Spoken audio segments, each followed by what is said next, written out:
Hey, how's it going? My name's Lou, and we're just going to go over how to get started with Room EQ Wizard. We're just going to make this honestly quick and dirty. We're not going to super dive into things. There's a ton of videos online for that. I just want to show you how to actually kind of get started so you can at least get some measurements for yourself, or if you're sending them for somebody else, like for somebody like myself to look through and just kind of help advise you as to some things you can do to improve your room, then let's just kind of dive in. Let's just take a look at things. Okay, so first thing you're going to want to do is just open up Room EQ Wizard. If you haven't installed it already, you can just go to their website, and it's a free installation. It's free software. You can donate it. I highly suggest that you do donate to it. It's got a ton of resources, but we're just going to quickly dive in real quick, okay? So let's go ahead and full screen this. Now, what you're going to want to do is go to your preferences first, and you're going to want to take a look at your output device and your input device. Now, right now, I do not have my calibration mic loaded up. We'll plug that in a second. We'll take a look at that. But starting out, you want to select your interface. Now, with anything that you're going to be putting as your output or input, you're going to need to make sure that they're calibrated. So let's kind of dive in on that real quick. Okay, so jumping in, I got my little calibration mic. And this is the UMIC 2. Hopefully this can, there we go. It's the UMIC 2 from Mini DSP. This is their thing that they sell. I'm interested in some of the Mini DSP stuff, so decided to pick up their reference mic just so I can actually check it out and see how it works. So far, so good with it. But, you know, just kind of jumping into things. So I've selected the UMIC 2 as my input. Now, you could use the input of your interface and use any actual RTA microphone that you believe to be good or useful enough for what your situation is. But in my case, the UMIC 2 kind of serves a purpose, especially for just doing quick reference checks. They do have a UMIC 1. You can also do that and all that if you want to buy it from them. But there's tons of products out there between like, I think like $60 to like, you know, as far as you want to go. Now, as far as my output device, it's the Hilo. Now, we talked about calibration being a thing. Now, when you are loading up what mic you are using, every mic actually has their own like frequency chart that they can actually, you know, put into the software so that it can actually make corrections for things that the mic is doing when reading the room. So for instance, if the mic has a little boost in the low end and it dips down a little bit in the top end, the software knows to compensate for that, to not factor that in as part of your room, but rather a factor of the microphone. Same thing with your interface. If your interface is causing any kind of like delays or things like that, or let's just say that the interface has a tone and it's shifting the frequency response a little bit, then it's going to try to correct for that. So when you want to calibrate your interface, what you want to do is come over here to where you see sound card calibration. With sound card calibration, you can calibrate sound card. What you're going to want to do is get two XLRs. Run your output to your input. So left to input 1, right to input 2. It's going to run signal through it, and it's going to create a calibration file. Once it's actually made that calibration file using this, you can actually load it up by clicking on this little folder, and you'll notice I have one here.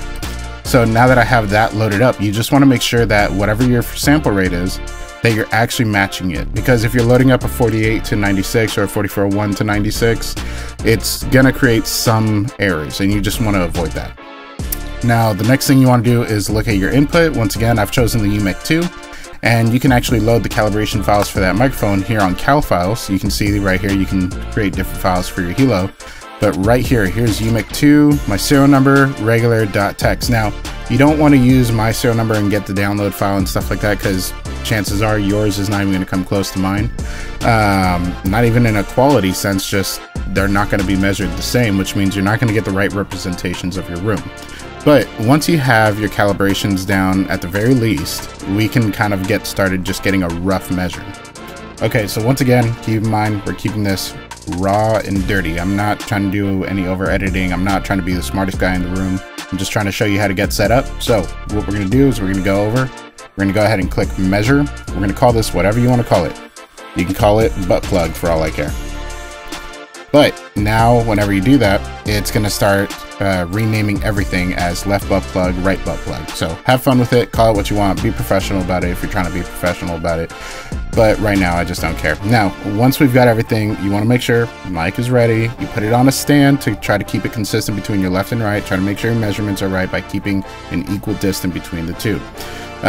Typically, you want to do an equal triangle, which is if you got 3 feet in between your monitors, your listening position is typically going to be within 3 feet of each monitor to your ear. Now, once again, we're just going to go ahead and click sequential channels because we want to scan 2 of them. Now, you could dial this in and just say, oh, you know, I want a 2-second gap. You know, we'll say a 1 second time of delay in between scans.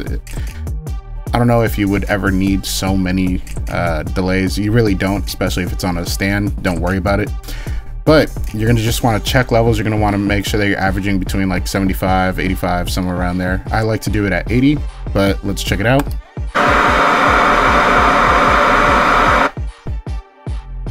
Cool, we're at 79.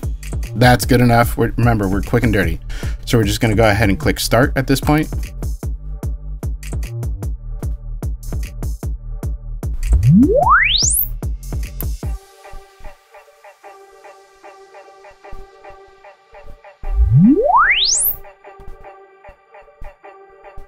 Cool. And once again, that's quick and dirty. You don't want to be holding it with your hand. You don't want to be standing right next to it. You can. Some people say yes or no. It doesn't really matter to me right now. What I do want to make sure that, you know, gets communicated is now we have a left and a right. We're looking at all SPL. We can look at SPL in phase. And whoever's working with you on getting your speakers calibrated and everything, they can talk to you more about that. Right now, once again, we're just trying to get the measurements so that we can send them out to people, or, you know, just have something that we can kind of reference ourselves as we try to find our own solutions, right? So you've got filtered impulse responses, you've got your RT60, which, you know, to many, they argue that RT60 doesn't really matter in a small room. What I tend to see being put a lot more focus on, at least at the beginning, is your spectrogram, seeing how each frequency is decaying in the room and seeing how much tail there is. As you can tell, there seems to be something up here around a second, but there seems to be all of this low end spilling. So as I just moved into this new place, I still haven't put up all the treatment yet. Of course, it's not going to be perfect, but at the very least, we have something there. And you see this little tail here? That just might be my hand holding onto the mic. There's a bunch of factors if you're just doing quick and dirty. But if you take your time and just properly place it, there's a ton of videos on all the little things that you can do to maximize your results. But right now, this is just getting a scan, sending it out to people for, you know, getting some help or some advice. Now, the scans will not tell you everything you need to know about the room all the time.